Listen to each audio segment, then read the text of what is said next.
Hey everybody, thanks so much for tuning in. My name is Dana Trupiana, and I cover infamous gangsters every week in a true crime-like format. If you're a fan of mafia culture and history, true crime, and now the drama that goes on between infamous rap artists, you've come to the right place because that's what we do here. Before I move on, I did want to give you guys something really important because I'm not going to have this the whole time.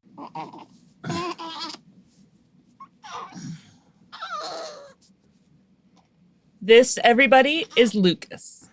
It was really important for me to introduce you guys to Lucas because a lot of you guys have been here and seen the struggle that I had with infertility, and you were here throughout my pregnancy, so it only made sense that you guys would get to meet the baby when he finally got here. I'm gonna tell you guys the story in 1 minute of how he came into this world, but I'm gonna go drop him off with his daddy right now, but I just wanted you guys to get a chance to meet him. So here he is.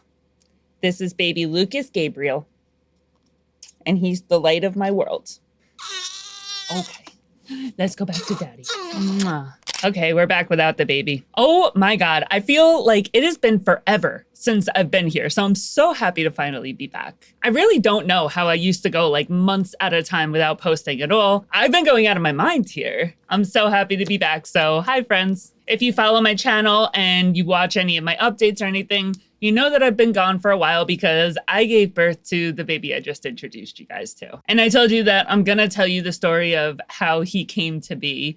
And again, every video of mine has chapters, so you could definitely feel free to skip to the next chapter if you want to just get into the Tupac and Biggie episode. That's totally fine. But I had to share because both me and Lucas came really, really close to dying. So I figured I would just share with you guys how. So I told you guys that I was due on July 20th, right? So you weren't expecting me to just up and disappear at the beginning of June, were you? Like, I wasn't expecting that. There's no way you were. Lucas is over a month old now, and we still haven't gotten anywhere near July 20th. It's only July 13th today, and he's over a month old. So yeah, I gave birth super early, so let's talk about it. So I had my baby shower on Saturday, June 7th, and everyone kept telling me that I was overdoing it and blah, blah, blah, blah, blah. But if you've ever hosted an event at your house, you know how goddamn crazy it is. I had absolutely zero ability to just sit down and relax. I was stressed the hell out, and getting ready for the baby shower was a whole nightmare in itself. It also didn't help that the baby shower was probably the worst thing I've ever done in my entire life. It was so stressful. We were not ready for this party. It was just an entire mess. But whatever, after like a month and a half of stress, and it was just such a nightmare, but after all that time, we finally get the baby shower. And in the few days leading up to the baby shower, I started noticing a few weird things. When I would get angry or stressed out or anything like that, any kind of excitement, I would start noticing that I was getting womp womps. It was super weird, and the whole world would just start like womping in and out, and I didn't really understand why. There was nothing that I could do except just calm down and stop stressing out. Once I calmed down, it went away right away. And that's a huge red flag because it's clearly correlated with blood pressure. And what's the number one concern in late pregnancy? Preeclampsia. And what's the number one sign of preeclampsia? High blood pressure. But my blood pressure was just fine. I wasn't at risk for that. There was really nothing that was a concern, so I was fine, whatever. Another huge issue that I was having though was that I really couldn't breathe. Like literally walking from my bedroom to the bathroom was the biggest task ever. I felt like I was climbing a mountain. Recording that last episode that I recorded for you guys before I took the break took me somewhere near 8 hours because every time I would get through a sentence, I was so out of breath that I had to take a break. On top of that, my feet were so swollen. And okay, all of these things that I'm saying, not being able to handle stress well, shortness of breath, swollen feet, those are all totally normal things for late pregnancy, right? And that's what everyone kept telling me. Oh, everybody goes through this. This is totally normal. When you get to the end of your pregnancy, it's totally normal to have shortness of breath, to have swollen feet, to not be able to handle stress well. It's normal. But I kept telling them like, no, this is not normal. This isn't just your average shortness of breath. I can't breathe at all. Like I can't take a breath to the point that I'm having a panic attack every time I breathe out because my lungs are feeling like they're not going to be able to breathe in again. It's not just swollen feet. I literally can't bend my toes to walk. Like this is not normal. But everybody kept blowing me off and rolling their eyes at me. And just kind of acting like this was normal, but I knew that this was going down fast. So I get sent to the cardiologist and I tell my husband, like, we have to have the hospital bag ready. We have to have the car seat in the car because I have a feeling we're coming home with a baby. And everyone's like, no, you're only 34 weeks pregnant. That will never happen. Well, I get to the cardiologist and guess what? I have elevated blood pressure. They tell me that I have to go to the hospital. When I get to the hospital, they start saying like, okay, yeah, we're going to monitor you. But then they start stressing me the hell out because they want to give me steroids to help develop the baby's lungs. But they don't think that I'm going to have enough time between then and when I give birth for it to even get to the baby. And that's only 48 hours. So they're making it very clear that I'm going to be delivering soon. On top of that, I'm telling them like, this is my biggest fear. A C-section is literally my biggest fear. I've always said that if I was going to have a C-section, I need to be put out. I will not be able to handle it. I have way too bad of anxiety. And they're pretty much like, no, that's just not happening. You're on your own. We're not giving you anxiety meds. You're not getting put out. And pretty much like sucks to suck. You're on your own. So now I'm losing my mind. My blood pressure is going out of control because I'm anxious as hell and I'm going crazy. And all of a sudden I have severe preeclampsia and I'm getting an emergency C-section. I almost died multiple times throughout the birth. I went into heart failure. I hemorrhaged and I lost 30% of my total blood volume. And the doctors did so many messed up things that if I went through it, I'd be sitting here for an hour. I promise you there's a second universe out there where I died giving birth because there was no way I should have pulled through that. But thanks to quantum immortality, I'm here to tell you the story and me and Lucas are just fine. After I had the C-section, Lucas is born, but he's immediately rushed to the NICU. I'm in very bad shape because I just got cut in half and I don't meet Lucas for days. And while he's in the NICU, people are telling me that they're optimistic about his chances. And like, yeah, that's super nice. And they're trying to cajole you, but you don't really realize that there's any chance of anything else. So when people are telling you they're optimistic, like you're losing your mind. But at the same time, I'm so hurt that like I can't get up to pee on my own. I'm literally cut in half from hip to hip. It's a big cut. And it's not a good situation. But again, at the end of the day, thank God, Lucas and I both pulled through. Lucas spent almost 2 full weeks in the NICU. And the nurses that both Lucas and I had throughout our stay are literally the only reasons that either of us are alive right now.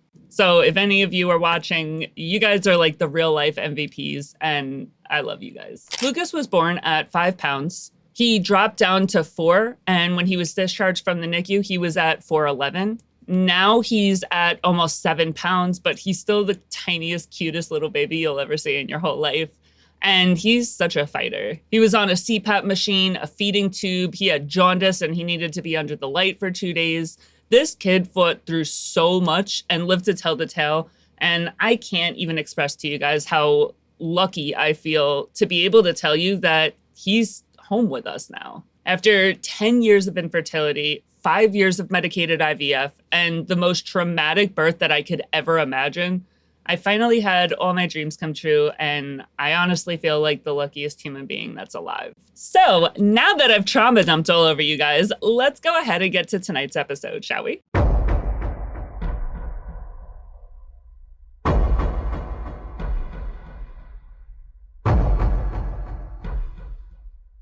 So we've already covered part 1 and part 2 of Tupac, part 1 and part 2 of Biggie Smalls, and now we're moving on to this video. I originally planned for this video to be more of like the beef between Tupac and Biggie episode, but honestly, to avoid both Tupac and Biggie episodes going to 3 or 4 episodes apiece, I just cut out anything from after they both passed away and decided to throw it into this episode, which means that this episode may go into multi-parts. It's probably going to go into multi-parts. So I'm not going to do a review of Biggie and Tupac's episodes. If you want to see those videos, I have a playlist of Tupac versus Biggie. I'll also put the links into the description of this video. You can go check those out. And each of them is about an hour apiece. There's 4 episodes. So if you're looking for some background noise while you're cleaning or trying to get to sleep or something, that's where it's at, man. So yeah, we're going to pick up this episode from when they each passed away. In this episode, we're going to go over what happened after both of these artists had already been gone at the super young age that they died, as well as some individual theories and opinions that have been thrown around in the years since they died. So since Tupac rose to fame first, we covered Tupac in the series first. He died first. We're going to go over him in this series first, too. After Tupac's murder, Orlando Anderson wasn't quiet about the fact that he was the one that pulled the trigger. He was under the impression that he shot and wounded him. So he was not shy about going around and bragging to his boys that he was the one that pew-pewed Tupac. When he realized that this wasn't actually just a situation that wounded Tupac, Tupac was no longer here, he shut up real quick.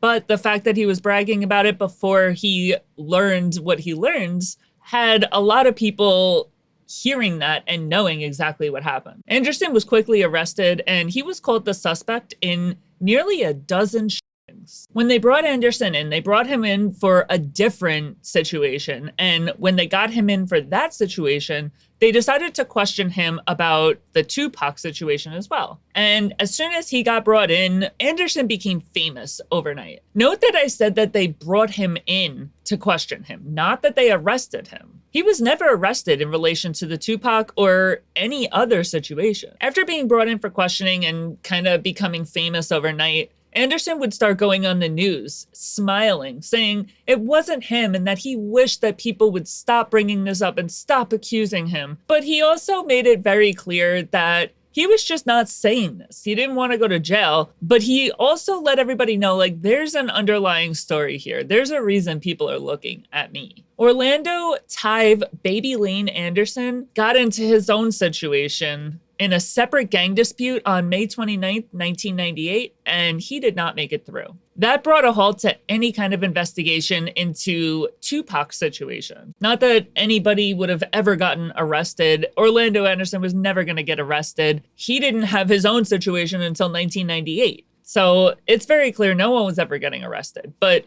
if there was anybody that was ever going to get arrested, Anderson no longer being here brought a halt to that. He passed away 2 years after Tupac. He was a famous gang member, and he never spent a day in jail for it. So yeah, he's not here anymore, and it didn't really make much of a difference, but honestly, they were never gonna attempt to solve this case. So the first theory that we're gonna discuss in this episode is probably the biggest and strongest theory that's been around since the death of both of these megastars, that Suge Knight was actually the one that took out Biggie. Because he was still heated at Diddy, or whatever the reason, let's go through where this theory comes from. This is a theory that a lot of people, even a lot of law enforcement that has professionally investigated the case, has gotten behind. One example of this is Greg Kading, the LAPD officer that was in a few documentaries about both of these guys. Now, one theory behind Suge being responsible for Biggie is that he hired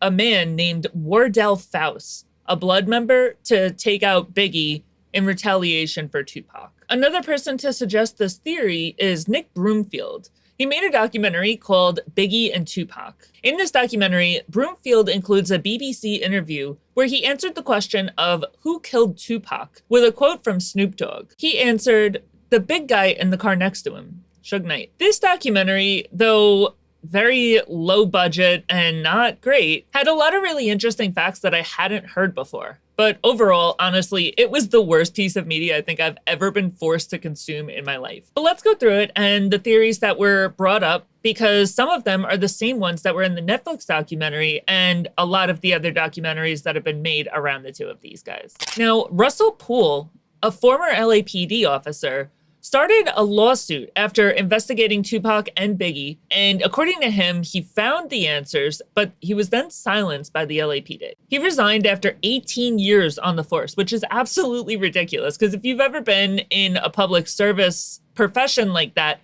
you know that you only need to hit 20 years to have a pension for the rest of your life. So the fact that he quit his job 2 years shy of that 20-year mark where he would have a pension for the rest of his life really shows you that he was really, really behind this conviction that he had that he was silenced by the LAPD and he could not continue being employed there for another 2 years to get his pension. Now, this documentary in particular it has a very short interview with Russell Poole where it just stated that he wasn't able to make a statement. I'm guessing because it was still an open lawsuit with the LAPD when this documentary was filmed in 2002. We are going to go through Russell Poole later on because he does do longer interviews in other documentaries, but we're just going through the Nick Broomfield documentary right now. Poole was convinced that it was the LAPD that had officers that were involved in Biggie's murder. On this documentary, they talk about how Tupac had a physical altercation with a friend of Puffy's named Mark Bell. This is the situation where Suge peed in a glass and forced Mark Bell to drink it at a party. We went over it in one of the parts before. But the whole situation was they got Mark Bell to a club.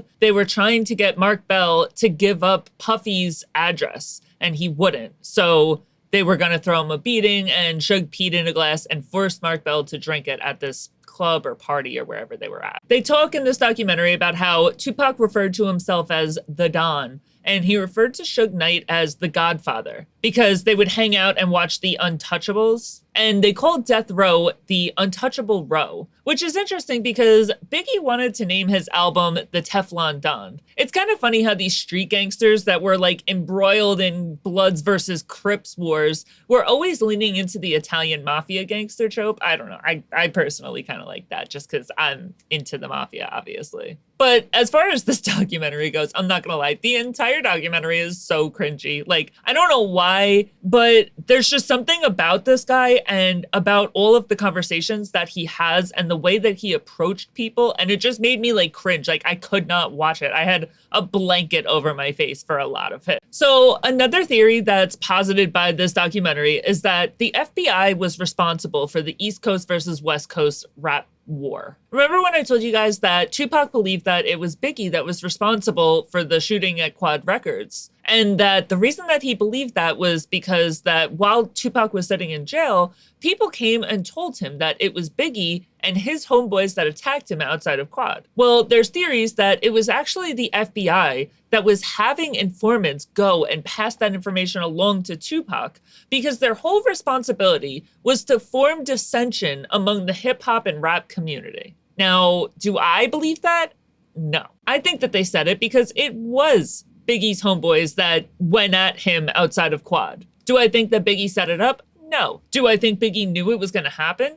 Yeah. Obviously it was going to happen. Tupac practically begged for this to happen. No human being in their right mind chooses a person out of a club because this person that they're choosing is a super powerful gangster, the way that Tupac chose Haitian Jack, and then goes on to have a falling out with that super cool, super powerful gangster, and then goes on the news and calls that super cool, super powerful gangster a snitch, and says that they had them set up to be arrested and charged with SA charges, and nobody in their right mind does all of that and doesn't think that they're gonna get attacked afterwards. Like, it's going to happen. Again, he practically begged for it to happen. Biggie knew Haitian Jack from the streets. He grew up with him. He warned Tupac to stay away from Haitian Jack and said that he was really, really dangerous and just to stay away from him, and Tupac ignored him. The person that robbed Tupac at Quad Studios came out and said, they came to discipline you for the Haitian Jack thing. So obviously the person that did it was working for Haitian Jack. Since Biggie knew Haitian Jack from the streets and he grew up with him,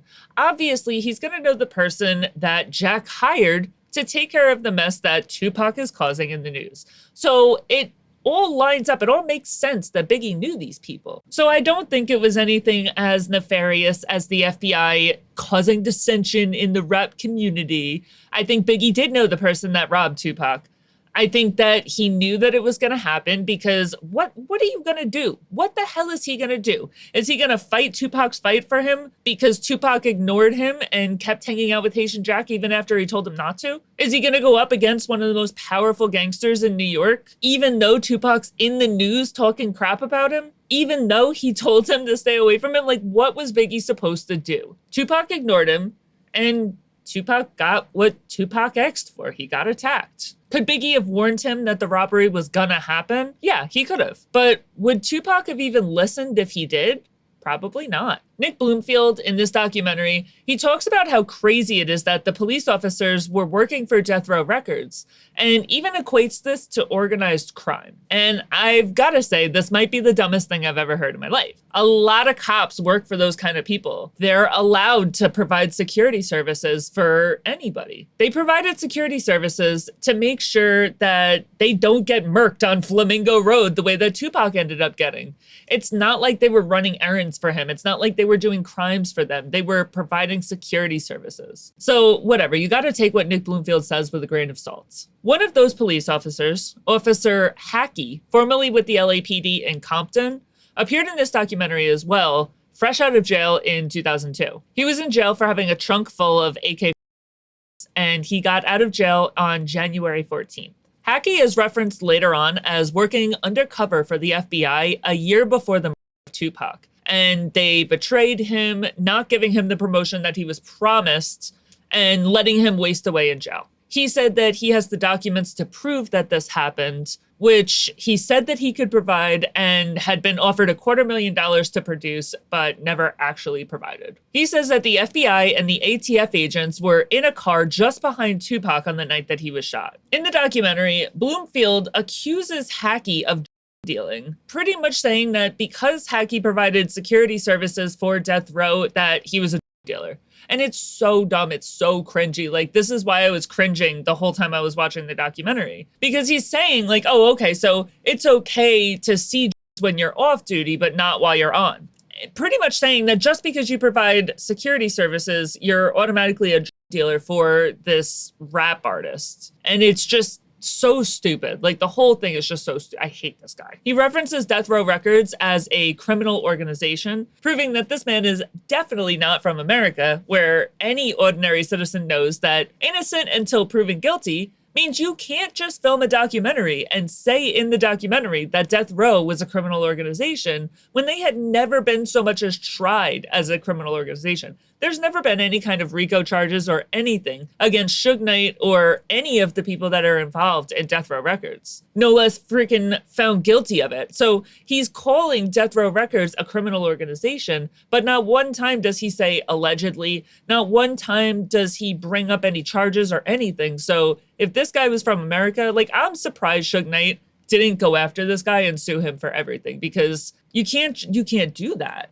He goes around starting beef with literally every single person that he interviews. He got Matulu's son, Tupac's stepbrother, on camera, and by the time the cameraman was leaving, this man was literally telling his friend that he was going to sue him and own the production company. He accuses this cop of looking the other way, with implying that this cop was dealing for Suge Knight. Valletta invited him into her home because he was starting beef with the owner of the convenience store that Biggie worked at when he was like 14 years old. And she's like, all right, if you're going to be out on the street starting beef with everybody on behalf of my son, like, come here. And she had a pretty decent conversation with him. But like, even in that conversation, this guy is so insufferable. I would definitely recommend skipping this documentary. It's gonna make you crazy. Just go watch the Netflix 5-part series, the one that's actually pretty good. But this one, stay away from it. The Nick Broomfield one, stay away. But some interesting stuff that was brought up in the documentary, and what makes me, a little bit happy that I stuck around through it, even though I wanted to die for half of it. He references Suge as one of the greatest gangsters around, which, I mean, I get. I'm not gonna completely go up against that. Suge is a gangster. But we all know what happened between Tupac and Orlando Anderson. If you don't know, go back and watch part 2 of Tupac's episode. It'll be linked in the description, because I go through the entire fight that happened at the boxing match, and I literally go blow for blow what happens there. Tupac was at the casino with Suge Knight and his boy. His boy had recently been jumped and robbed by Orlando Anderson. Tupac gets word that Anderson is the one that jumped Suge's boy. He goes up to Anderson. He stomps out Anderson, and Tupac's whole group gets involved and stomps out Anderson. Now, something that I didn't know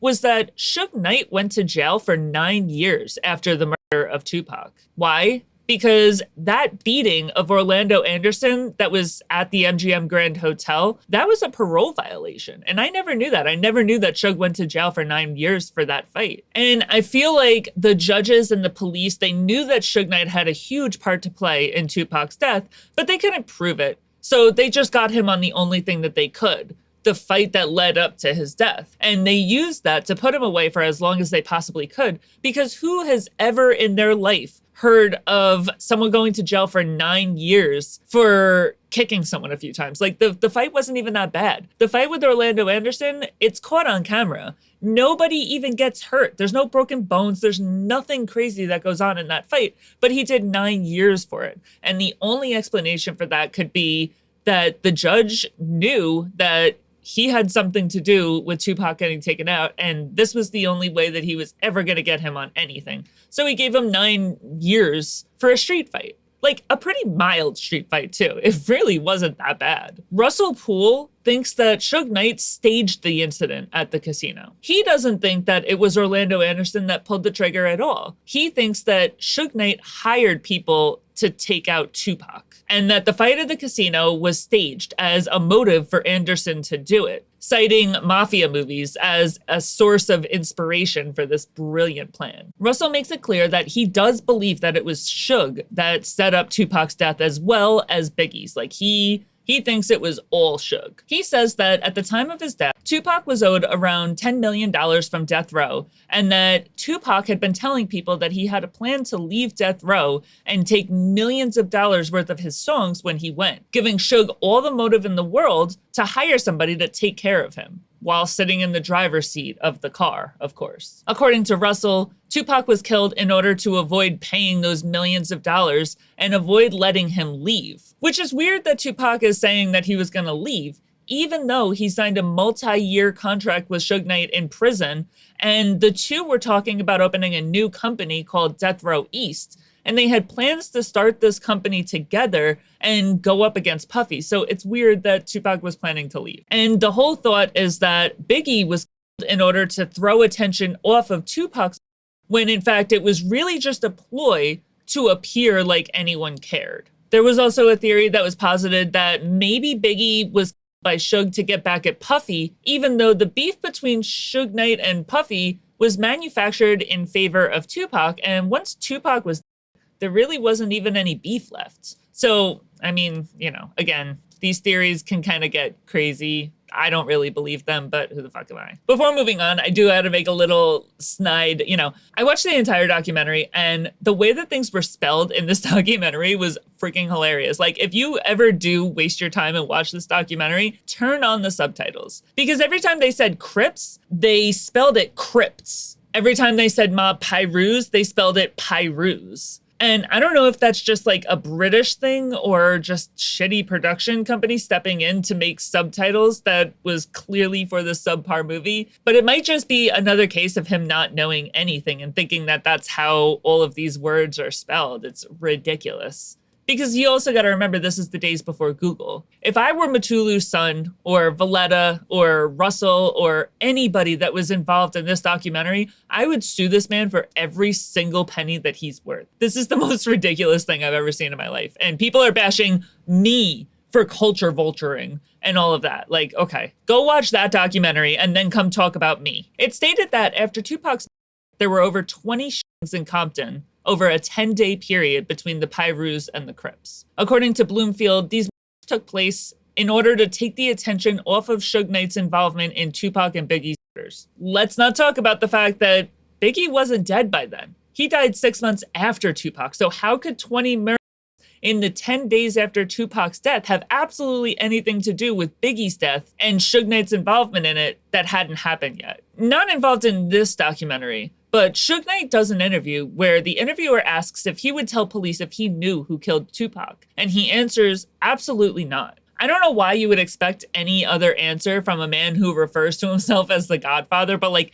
they act like this is like a bombshell answer, and that's exactly what everybody would expect him to say, so it's not really that crazy. Broomfield tries to flame Suge about a fictitious bullet in his head, saying that he lied and said that he got shot the night of Tupac's death. Honestly, why Suge didn't go after Broomfield himself is beyond me. I don't know. If Suge really is this mastermind that killed Tupac and killed Biggie and is so dangerous, he took out 20 gangsters on the streets of Compton and a whole bunch of other people in a ploy to take attention off of himself, you would think Broomfield would not have too long to walk on this earth. But alas, he's still breathing, so Suge Knight can't really be that freaking dangerous, can he? Because if he watched this documentary and he let Broomfield walk away, he ain't shit, is he? Frank Alexander says on this documentary that Orlando Anderson wasn't even at the MGM Grand Casino. He said that he approached Frank afterwards and asked if he would say that he saw Anderson there. Never mind the fact that there's video footage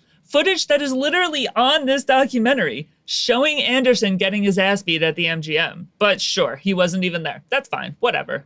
Like, goddamn, man, it takes so much for me to sit here and say, oh, these conspiracy theories are the stupidest thing I've ever heard in my life. But this stupid movie got me there. Russell Poole puts the blame on other LAPD officers, such as David Mack, who went to jail for a bank robbery. He was arrested with radios on him that apparently he had used to orchestrate the murder of Biggie. He owned a black Chevrolet Impala, which was the car that was used to take out Biggie. He took off for family illness just days prior to Biggie being killed, which he used to plan Biggie's death. David Mack was a member of the mob Pirus, and he's seen in this picture wearing Piru colors and is BFFs with Perez. Rafael Perez went to jail for the sale of drugs, racketeering, and falsifying evidence. His girlfriend, Sonia Flores, was in this documentary with Broomfield. And honestly, from my impression, I feel like you can very clearly see that she's probably the biggest liar ever. The way that she described her relationship with Mac and Perez was kind of the way that girls explain the Diddy parties now. Like, orgies all over the place, Mac watching her sleep with other police officers. I feel like this woman, who's a lawyer, might I add, will literally say anything salacious to get her 15 minutes of fame in this documentary. Like, there was nothing that she said no to. It's like watching people who are doing that, like, improv, where you always have to answer something yes and. She didn't say no to anything. Apparently, the two had a lot of money and had no investments, which is apparently proof that they offed Biggie and they got paid a lot of money to do it. And hey, at least Biggie's murder yielded profit for someone. Apparently Tupac was killed for $1 million that was never paid out because it was given to a third party. If Mac and Perez were balling after Biggie's death, at least someone got paid for it. The blame is also thrown to Kevin Gaines, who was having an affair with Suge Knight's wife, Sharita. Gaines was later killed by another LAPD officer in a road rage incident. And this next guy that we're going to go over, he's probably the one that is mostly believed to have pulled the trigger on Biggie. And that's Harry Amir Muhammad Billups. Billups is the godfather to David Mack's kids. This is the guy that the Netflix documentary says actually pulled the trigger. Every documentary I've seen suggests that it was Billups that pulled the trigger against Biggie. Everyone that was there that day talked about a Muslim guy with a bow tie, and they had a sketch drawn up, and they said that it was Billups. It is worth mentioning that there has been pictures that's come out since then that allegedly have the shooter in the background of the picture with Tupac. I'm going to put that image here. I don't know if it means anything, but this picture is pretty convincing. The guy that had approached Biggie's car at the museum, the security guards, aka the off-duty police officers, pulled out their weapon and made Billups, or whoever this random man was, kind of take a few steps back, only to go and hop into David Mack's car and take out Biggie at the corner. Russell Poole and Hackey both say that it was Billups that Tupac. And Hackey says that the documents that he has, the ones that he was offered $250,000 for, would irrefutably put Billups in custody within 24 hours if he ever wanted to. But to my knowledge, Billups has never been arrested, so honestly, I didn't even finish this documentary. I couldn't. It was too much. I do a lot for you guys, but finishing that documentary and investing more of my time into it was just too painful. So we're going to move on from that documentary, and we're going to go move to the actual real-life evidence that the FBI has. The FBI released a document called Christopher Biggie Smalls Wallace. There's a few gems in here that we're going to go through, but it's pretty heavily redacted, so there's only a few pages that we're going to pick out and I'll go over. There's 3 parts of the FBI paperwork with over 150 pages in each part, and I've read through it, but again, it's just really heavily redacted. I'll post the link in the description for the FBI paperwork, so if you want to go in and read the entire thing yourself, you can. But outside of what I'm going to go through, it's just a lot of talking about documentaries and media pieces and things that have come out since the deaths. There's some paperwork about the FBI following people and what they found, but again, all heavily redacted, so there's not a lot you can pull from it without knowing the information that's redacted. The FBI says that there was a person that was identified as the shooter, though it's blanked out, obviously, since it's an unsolved case, but you've got to assume that it's Billups that's actually written there. The FBI report goes on to say that it has also been noticed by several sources that blank other LAPD officers attended this party and were seen with blank just prior to the shooting. Blank is a registered owner of a 1995 black SS Impala with chrome wheels, the exact description given as being driven by Wallace's shooter. So since we've just gone through all of that, I think we can safely fill in the blanks here. Billups pulled the trigger, Mac owned the car, he was seen with Perez at the museum on page 2. So this is all on page 2. The next page of the FBI paperwork says, sources have stated other LAPD officers were present and were seen talking on cell phones when Wallace was leaving the party and entering his car. Blank have identified blank as confronting Wallace's caravan just prior to the shooting. It's alleged the same tactics blank were used to pull off the Wallace murder. Because of the professional manner in which the Wallace murder took place, it is alleged that not only could one gang member, blank mob Pyru blood, obviously Suge, not pull this off, but it would have taken a large contingency of people/officers.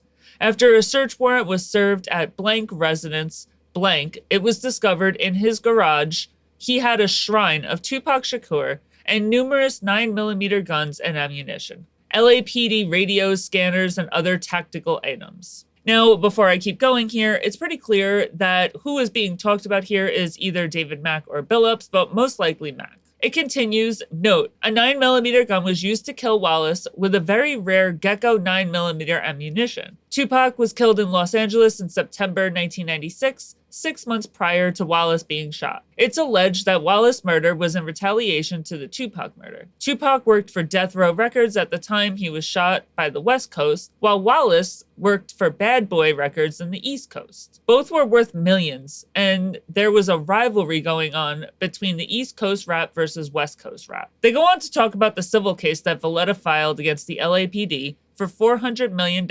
because Mack and Perez started interfering in the investigation when it was becoming clear that they were the focus of the investigation. As much as it's super easy to watch these documentaries and write them off as like fiction or conspiracy, the FBI paperwork does seem to back up that half of the LAPD was not only involved in these, but they were also members of the Bloods and the Crips as well. Page 9 and 10 of the FBI paperwork talks about Kevin Gaines. Let's go through what that says. We're going to skip around in the chronology that the FBI lays out because most of it we've gone through, but there's definitely some stuff here that I haven't gone through, so let's go through it here. September 1993, blank, a death row artist, was charged along with 2 other death row employees in the murder of a gang member in Los Angeles. Forensic and ballistic evidence crucial to the case in the possession of an LAPD Pacific Division became missing. At the time, the evidence became missing. LAPD officer Kevin Gaines was living with blank, was producing blank, a major part of death row. Blank was subsequently acquitted. Note, Kevin Gaines was shot and killed blank on March 18, 1997, as Gaines, while off duty, brandished a gun and blood gang members signs blank while blank was at a stoplight. Blank did not know Gaines was an LAPD officer. Blank shot Gaines twice, killing him before Gaines was able to pull his trigger. Blank was subsequently cleared of all misconduct. Gaines was an admitted blood gang member, and blank had an active role in death row activities. October 1st, 1993, Tupac was arrested for allegedly shooting an off-duty Atlanta police officer. Charges were subsequently dropped. Fast forward down this page a little bit because we know what happened in the middle. March 13th, 1995, a gang member is murdered at the El Rey Theater in Los Angeles. Many of the security people are off-duty police officers from Long Beach PD, Compton PD, Inglewood PD, Hawthorne PD, and LAPD, all working for Right Way Securities, who handled all death row security at the time.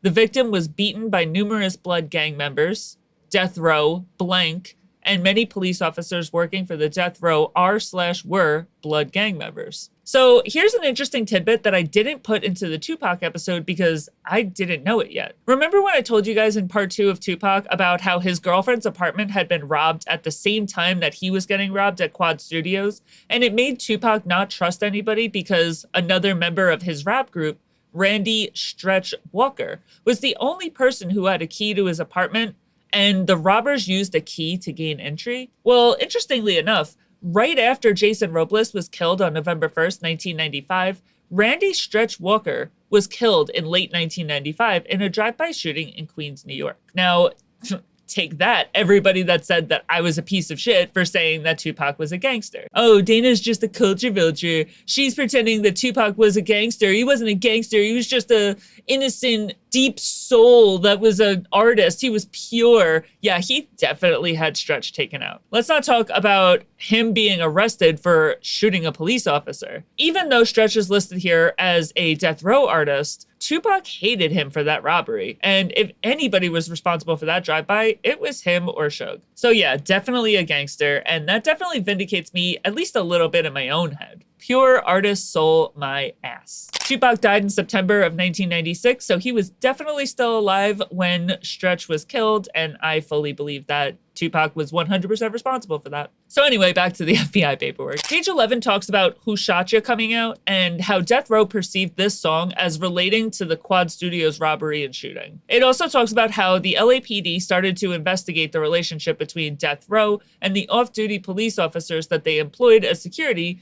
because of the criminal investigation that was going on by the IRS and the ATF. It's also interesting that page 11 talks about the fight that happened between Tupac, where Tupac got into a fight with Orlando Anderson, and they referenced the fight as the Tyson versus Holyfield fight, which it was very much not so. It was not Tyson versus Holyfield. The fight at the MGM Grand Hotel was Tyson versus Bruce Seldon. It's not super consequential. It's just really weird that when you see a document like the FBI document and it's supposed to be legit and know what it's talking about and where it's coming from and stating facts that are 100% incorrect, I don't know. I don't like it. I don't like that they got that little thing wrong. It bothered me. Page 12 mentions the Bloods met at Looters Park in Los Angeles to talk about going after the Southside Crips in retaliation for Tupac's death. It mentions that Suge Knight's arrest on October 22nd, 1995 for the probation violation for beating up Orlando Anderson with Tupac. And it pretty quickly goes from Tupac was shot to Biggie was shot on page 12. At the bottom of page 12, it mentions an anonymous phone call was made to New York, giving police tips on who was involved in Biggie's death. One of the tips was that there was one specific person that was involved, but LAPD was lost because there was over 500 people with that name in the phone directory, only to find out later that it was an LAPD officer that they were referencing, and they only learned that information when they read an article later that was released on June 7, 2001. And I want to say that most likely who they're talking about here is David Mack. Page 13 talks about Suge Knight having the death row artists peddle in order to get paid. It also says that Suge owed Tupac $10 million and that Tupac started complaining. It says that most of the top artists left death row because of this, even though they feared for their lives for leaving. Here's a direct quote from page 13 of the FBI document. This is not an article or some source or claim. This is the FBI document on the FBI website. Page 13, I have it on the screen, but you're more than welcome to go fact check me if you don't believe me. It's alleged from several sources that blank, which we obviously know this is Suge, owed Tupac millions of dollars from royalties that Tupac was soon going to be leaving death row and blow the whistle on blank, again, Suge, and his drug activities. From many sources, blank made it look like the LA Crips committed both the Tupac and Biggie murders. Allegedly, blank was involved in the killing of Tupac in Las Vegas. Later in the page, it talks about a CI that's giving information about how Suge Knight killed Tupac and then killed Biggie to make it look like retaliation for the Tupac murder. I'm not really interested in that. We've gone through it all. I'm mostly interested in the beginning of this page because it's an FBI source, not a CI, not a mention of an article. An FBI agent wrote that. So this isn't some wild claim made by a documentary. There's your proof. Suge Knight did owe Tupac $10 million, and Tupac did fully plan to leave death row. I'm ignoring a ton of info after that, honestly, because it's so heavily redacted. There's mentions of internal LAPD investigations, the of Kevin Gaines and a whole lot of conversations with CIs that you can go watch on any documentary out there. What I do want to skip to is page 16, where it says that Yefu Fula was a witness to Tupac's murder and was found shot to death in East Orange, New Jersey, shortly after Tupac's murder. He was a key witness on who was involved in Tupac's shooting, and 2 people, a 16 and a 17-year-old, had been arrested for his murder. Skip ahead to page 18, and we've caught my interest again because we've got confirmation of the connection with the mafia. Hooray! Page 18 says Biggie and his entourage had connections with the Genovese, which, by the way, it's misspelled, which just makes me crazy, but the Genovese crime family in New York, and that they may have proof of who took out Biggie,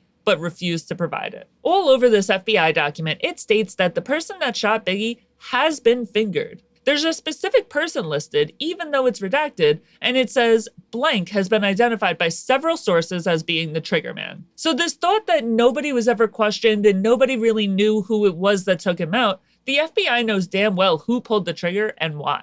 On part 2, on page 28, there's a new theory that's brought up. It says, Deputy Blank phoned detectives and advised that he had received intelligence information that Southside Compton Crips were responsible for Biggie Smalls' murder. The reason why he was killed was because Biggie owed money to them for providing security. The reference source was unavailable for fear of gang retaliation. Now, all over part 2, the FBI is saying that the shooter was a contract killer that was hired to carry out Biggie. On page 93, it's stated that the same person was responsible for both Tupac and Biggie. It's weird to see that the Southside Crips are being held responsible for Biggie on that page because it's always been pretty clear that Biggie was affiliated with the Crips. In the war after Tupac, the Blood gang members went after the Southside Crips. Keefe D was a Southside Crip, so it just doesn't really line up with everything that we've ever been told or everything that was ever discussed, that the Southside Crips would go after their own person who was Biggie. All right, guys, I'm gonna go ahead and end this episode here, and we'll finish all of this up next week with the final episode of the Tupac versus Biggie series. Thanks so much for watching and for sticking in there with me during my month-long hiatus to go off and have a baby. I hope you guys enjoyed. Please don't forget to like, share, comment, subscribe, follow, do all the things,